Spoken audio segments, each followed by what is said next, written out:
Hello, everyone. I hope you are all doing very well today. I want to look into a subject that is near and dear to my heart, Dwarven Forge.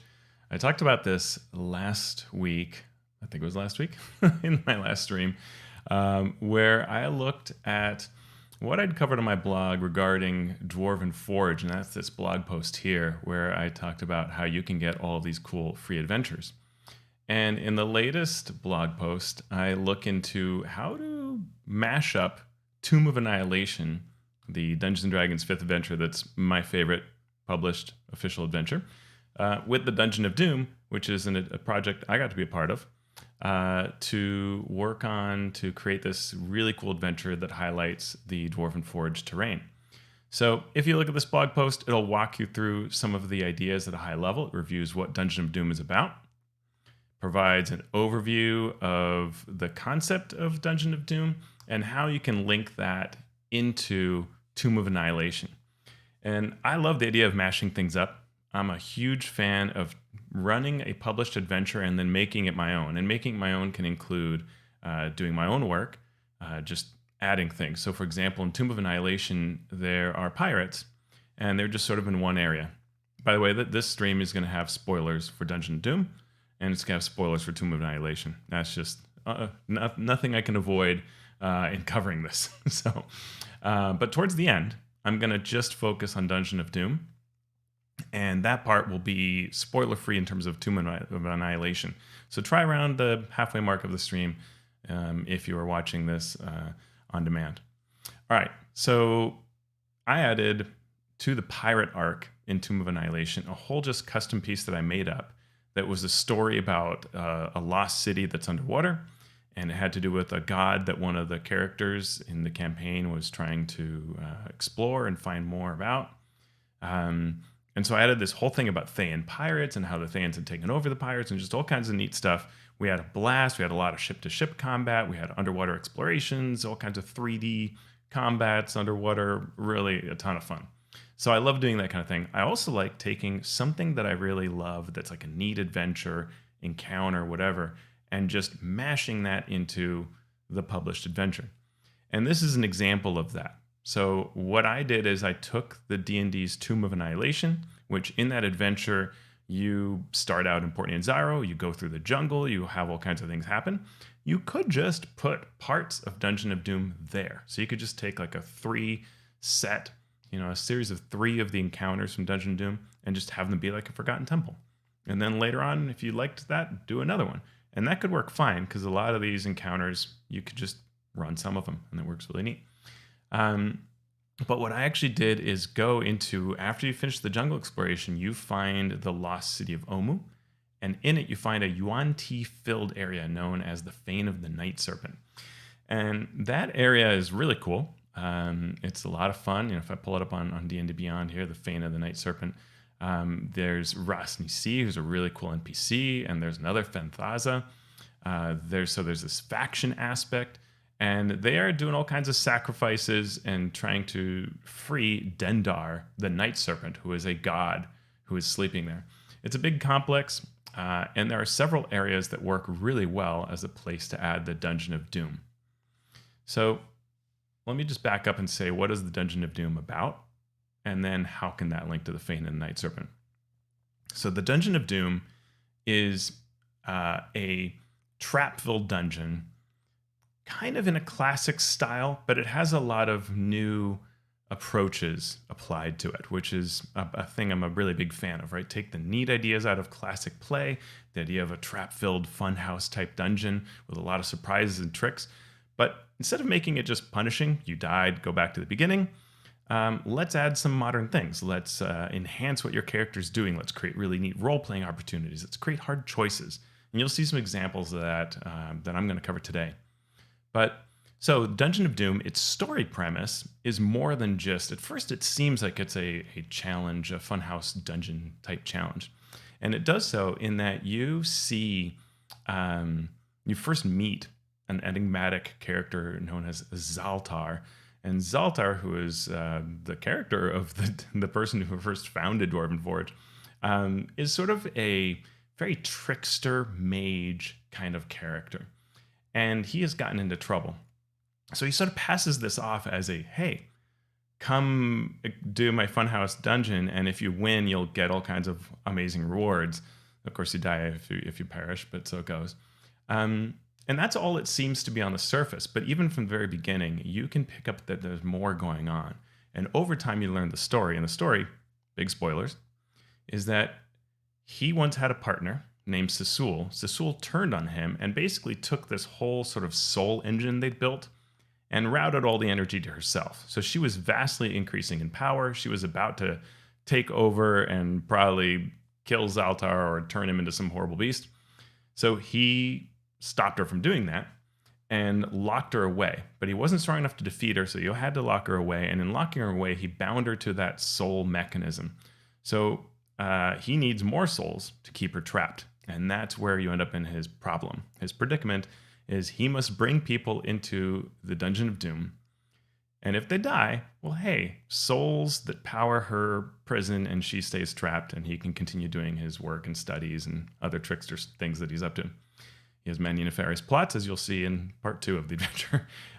But in this part, he has locked her away.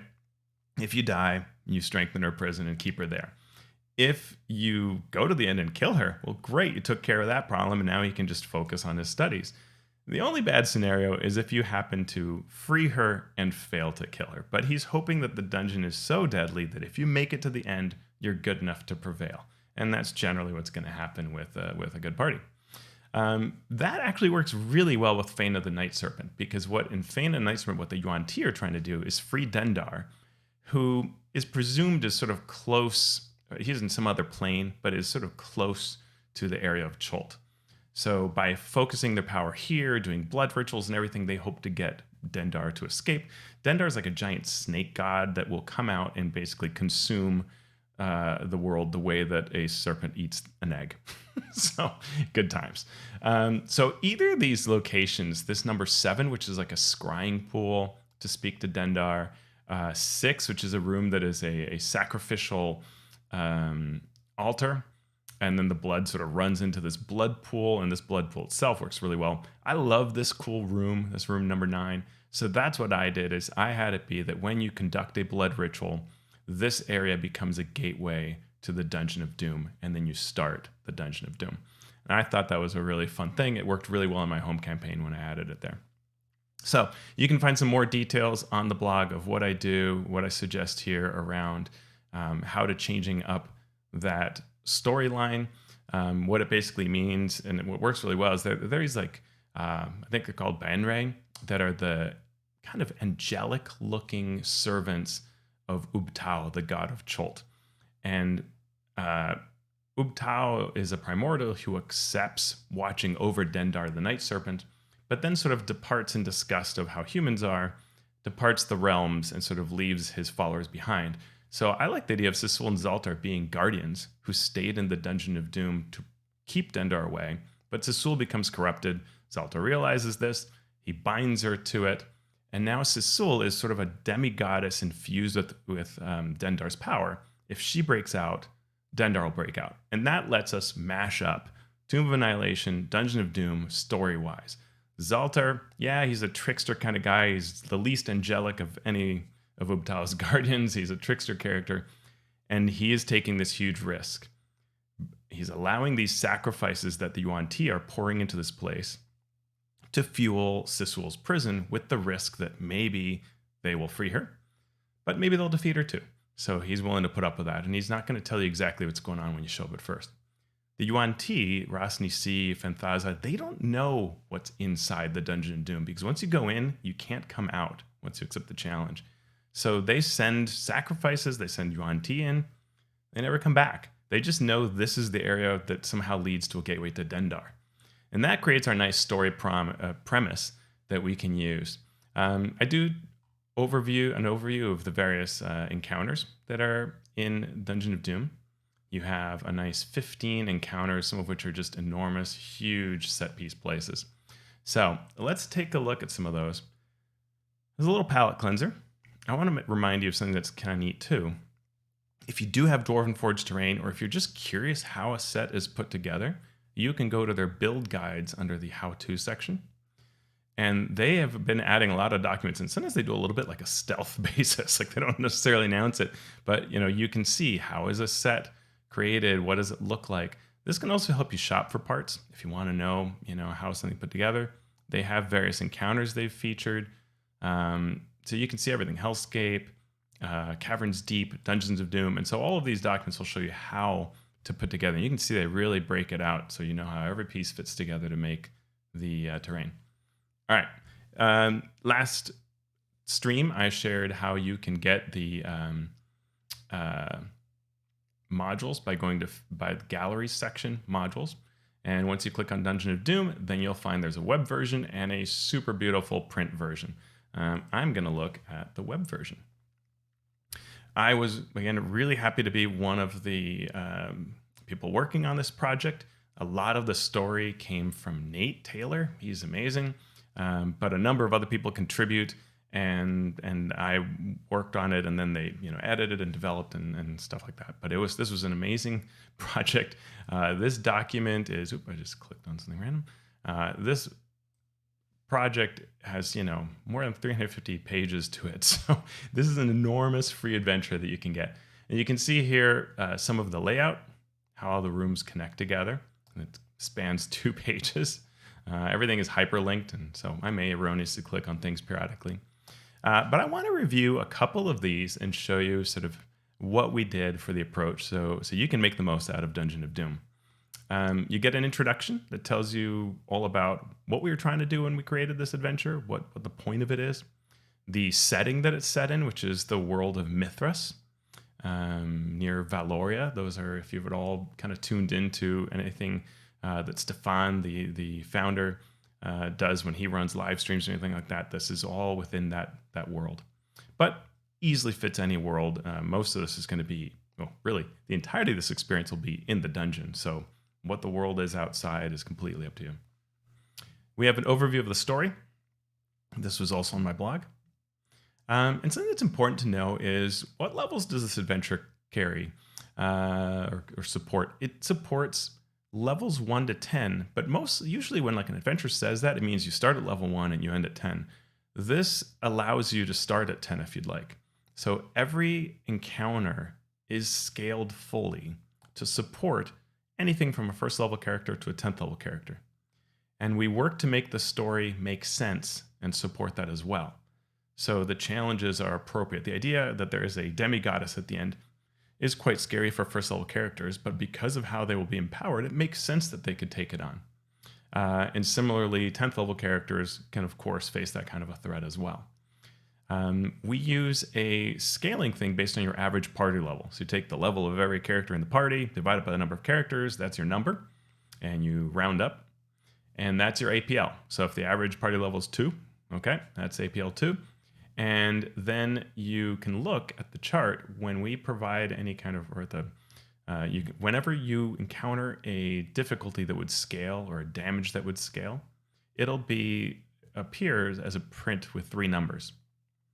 And so if you were APL 2, you'd be in that first set of 1 to 4, the DC would be 15 for a check. And this represents the nature of the environment, right? That if what we were talking about is an adventure for 8th to 10th level characters, then these would be really hard things to overcome. And that's why the DC is higher, or the damage is higher from the traps and so on. The experience is scaled to your party. One fun thing, when you die, you can come back as a ghost. So that's kind of neat, and your party can defeat you. We get a number of adventure seeds, sort of plot hooks that can bring the characters there. And we get some information about the history of the adventure, of the dungeon, and aspects of it that are special. One of them is, once you go in through the door and accept Zaltar's challenge, you can't leave, and you begin to feel that your life essence is being pulled out of you, drained, and later you can find the room where this takes place. The draining is a way to keep you focused, and we see other classic adventures like Tomb of Tamakan that do this. And so you can't just sit around or just take a rest, because you will die. That keeps you going and prevents you from just endlessly healing in between every single encounter. It also adds a sense of pressure story-wise. To counter that, we have these glyph stones of Eldred. There are 13 glyph stones that are hidden across the different encounters, and those give you great power. So they make up for this level of challenge, and they feel like a really good reward. When you see one of these, you're like, yes, I need this. And you get the sense that, of course, they have a story purpose too. They're not just treasure. They're not just bling. They will do something at the end, and they certainly will. They have to do with her prison. It's part of the way that Zaltar makes sure that only a worthy opponent will get to her prison. Over time, characters will get to learn about that. The glyph stones often give you a vision or some other lore around them, and they give you neat powers. One of the powers they can sometimes give you is every now and then they will let you take the equivalent of an extended rest, but much faster. And they'll have fast attunement, so they become a magic item that you can use for their powers, whatever it may be, very quickly without having to take an hour rest. So there's a number of design aspects there that are kind of neat that we did to sort of create this sort of pressure, which can be fun to run. Some other pieces, which I'll skip here, but you can read and enjoy at your leisure. Encounter number 1, Zaltar's Game Room. This is really the presentation to have the characters and the players buy into what they're doing. Zaltar the wizard and maybe his familiar Doom will greet the party, and they can see on a table the Dungeon of Doom and sort of pawns being moved around representing previous adventurers that have gone in, or even possibilities of these adventures when they try to prevail. Before they get into this room and make the deal with Zaltar, who will offer them things in exchange for accepting, there is a trap, a trapped body, a trapped door, some spirits that will come attack you. And this is meant as a way to begin to encourage the players to think about the engagement of traps and to hint at the story that's behind these traps, because the traps sometimes represent Sisul, sometimes represent Zaltar.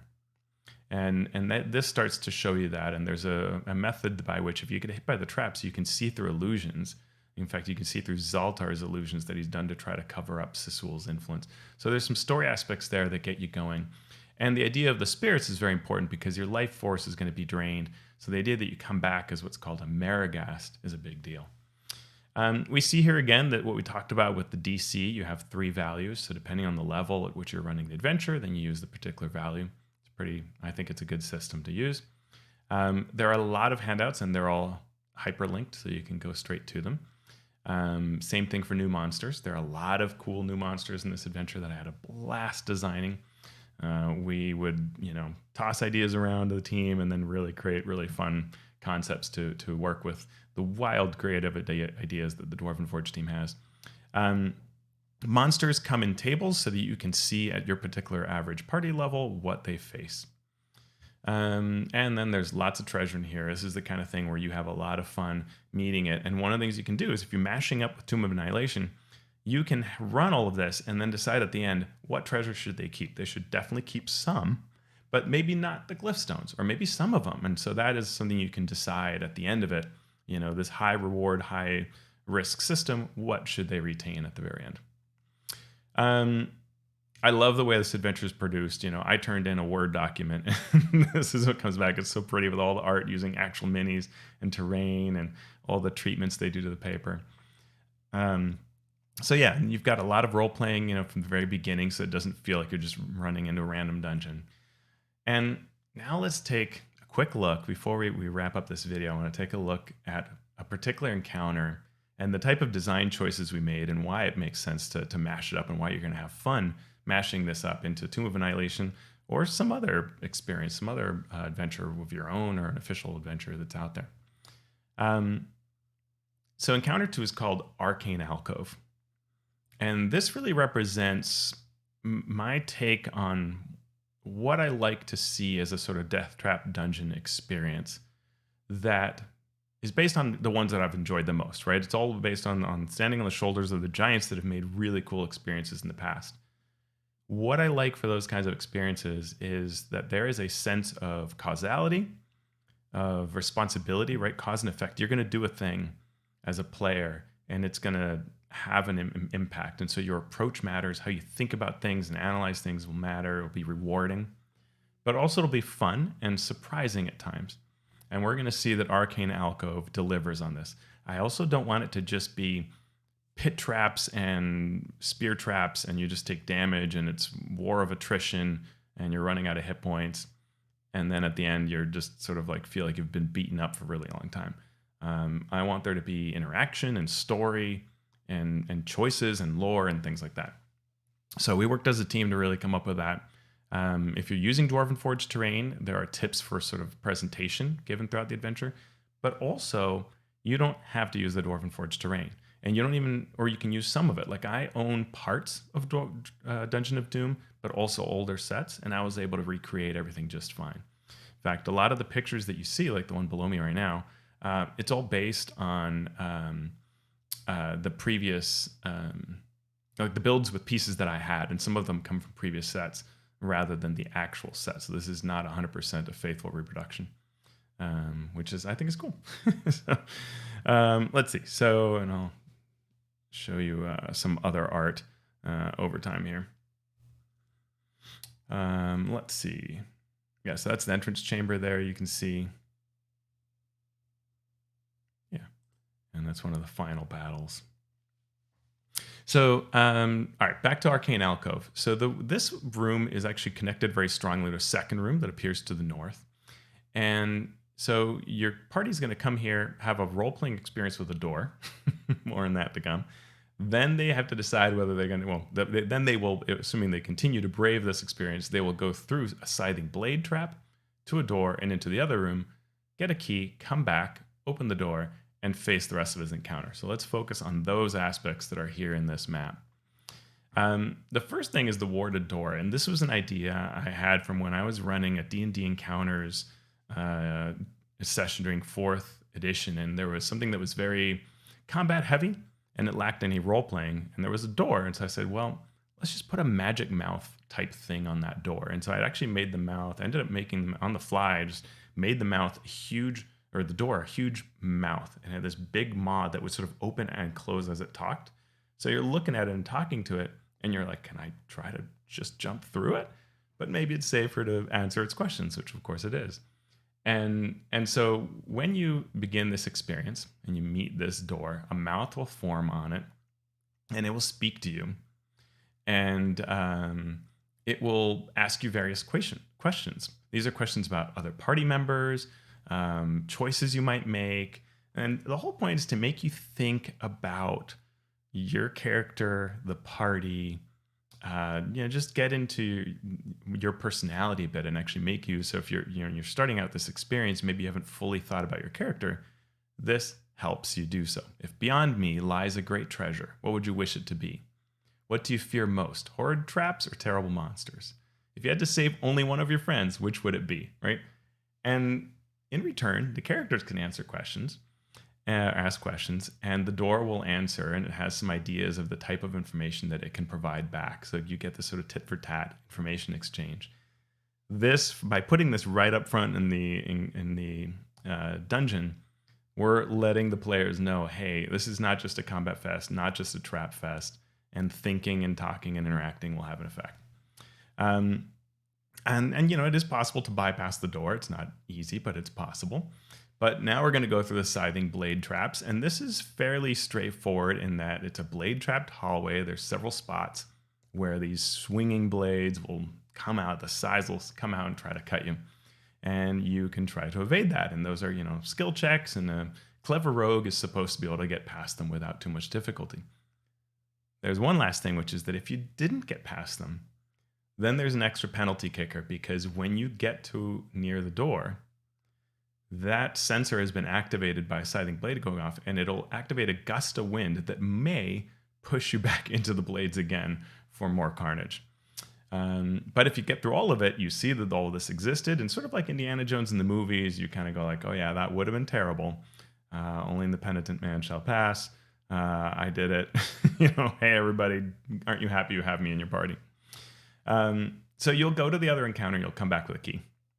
Once you come back into the key, then you go into this room that's over here. And the door, as it lets you in, assuming you brought the key, will say, watch your step, right? Sort of a mind the gap, please. And there is, in fact, a false floor that leads to a pit trap right in this zone right here.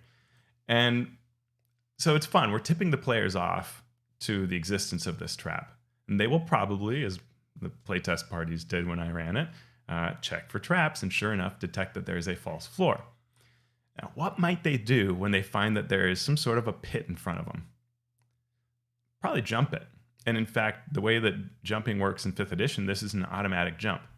There's something else going on. There is a wall of force on all 3 sides of the pit, other than where they're approaching from.